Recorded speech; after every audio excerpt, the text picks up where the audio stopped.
Hello and welcome to Toya in Stitches. I'm Toya, and in today's tutorial I'm going to be showing you how to work the linked double crochet stitch.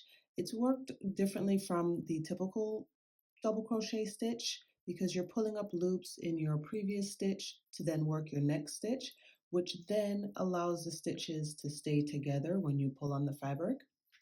So go ahead and grab some yarn and a corresponding hook, and I'll show you how to do it. For my swatch today, I'm going to be using some worsted weight yarn. This one is Wool Ease from Lion Brand. This color is called Arrowhead. So if you like this, you can go ahead and check that out. So for my swatch today, I'm just going to be making a small swatch. So I'm going to go ahead and make a slip knot and then chain 15.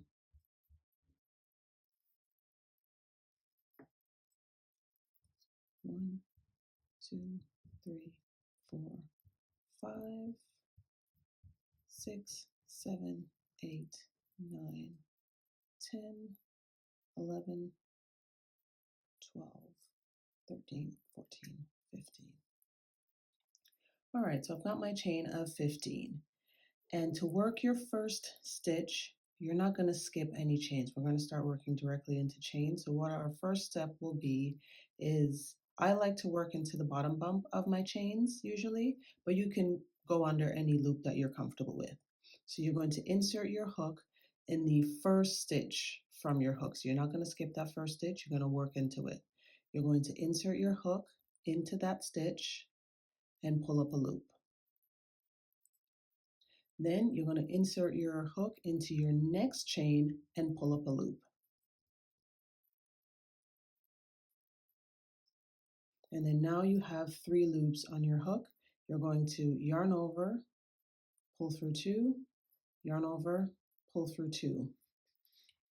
And that is your first stitch. So I'm going to do that for you again.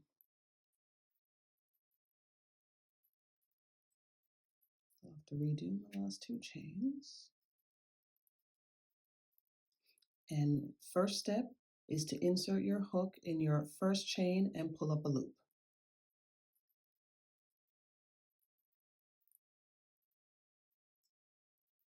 Then insert your hook into your second chain and pull up a loop. And now you have 3 loops on your hook. You're going to yarn over, pull through 2, yarn over, pull through 2. So there you have your first stitch. It's a little tricky to see the first one, but if you turn your chain, you'll see the top of the V right there, and then your stitch right here. So now on your stitch, if you look closely, there is going to be a horizontal bar running across the center of your stitch. To start your next stitch, you're going to have to go under that horizontal bar from top to bottom. So you're going to insert your hook from top to bottom under that horizontal bar, then yarn over and pull up a loop. And then you're going to go into your next chain. You're going to insert your hook, yarn over, pull up a loop. Now you have 3 loops on your hook again. You're going to yarn over, pull through 2, yarn over, pull through 2. So now you have 2 stitches. The horizontal bar for your first stitch, the horizontal bar for your second stitch. And as you work more stitches, you'll start to see them more clearly. So to work your next stitch, we're going to do the same thing. We're going to insert our hook from top to bottom under that horizontal bar. We're going to yarn over and pull up a loop in that stitch, and then we're going to go over to our next chain, insert our hook into that chain, and pull up a loop. Now we have 3 loops on our hook. We yarn over, pull through 2, yarn over, pull through 2. And now we have 3 stitches, and now you can kind of start to see your stitches more clearly. So I'll work one more and then I'll let you work across the rest of your chain. So again, insert your hook from top to bottom under that horizontal bar. Yarn over, pull up a loop. Insert your hook into your next chain, yarn over, pull up a loop. 3 loops on your hook, yarn over, pull through 2, yarn over, pull through 2.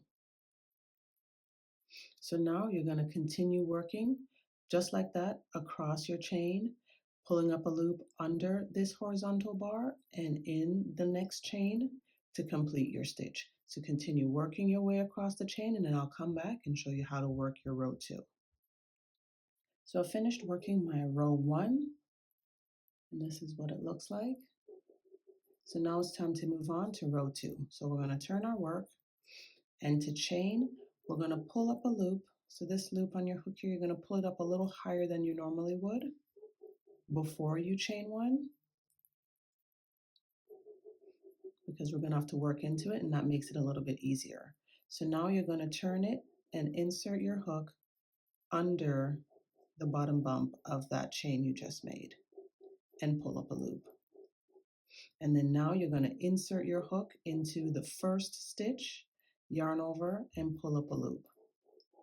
And now you have 3 loops on your hook. Now you're going to work your stitch by yarning over and pulling through 2, yarn over, pull through 2. So that's how you work the first stitch of each row, but I'm going to undo this and show it to you again.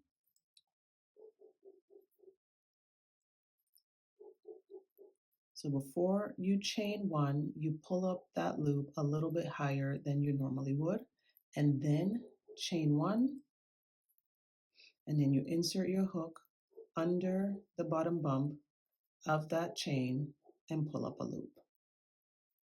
And now you're going to insert your hook into your first stitch and yarn over and pull up a loop. And now you have the 3 loops on your hook. You're going to yarn over, pull through 2, yarn over, pull through 2. And there you've finished your first stitch. So now remember, you're going to start looking for the horizontal bar that runs across the center of your stitch. So once you've located that one, and if it's a little tricky, just turn your work and look for the top of your stitch, that little V. There's going to be one little loop directly under it, and then your horizontal bar, right? So then now you're going to insert your hook under that little bar and pull up a loop, then insert your hook into your next stitch and pull up a loop, 3 loops on your hook. So now you yarn over, pull through 2, yarn over, pull through 2. And once you get to about your second stitch, it's easier to see the horizontal bar running across the center of the stitch. So to work your third stitch, you just locate that little bar, insert your hook under it from top to bottom, yarn over, pull up a loop. Now you insert into your next stitch, yarn over and pull up a loop. Now you have the 3 loops on your hook, yarn over, pull through 2, yarn over, pull through 2. So now I will let you work your row 2. So just continue working just like you did your first 2 stitches. Continue all the way across your row, and then I'll come back and show you how to work the first stitch of your row one more time. So continue working across your row, and then we'll come back for row 3. All right, so I finished my row 2, so I'll show you how to work your first stitch for row 3. So we turn our work first, then pull up that loop a little higher than we normally would, and then we chain 1. Next step is to insert your hook under the bottom bump of that chain 1. Yarn over and pull up a loop. And then now you're going to insert your hook into your first stitch. So you insert into the first stitch, yarn over, pull up a loop. Now you have 3 loops on your hook, yarn over, pull through 2, yarn over, pull through 2. Then to work your next stitch and all the following stitches for the row, you insert your hook from top to bottom under the horizontal bar, yarn over, pull up a loop.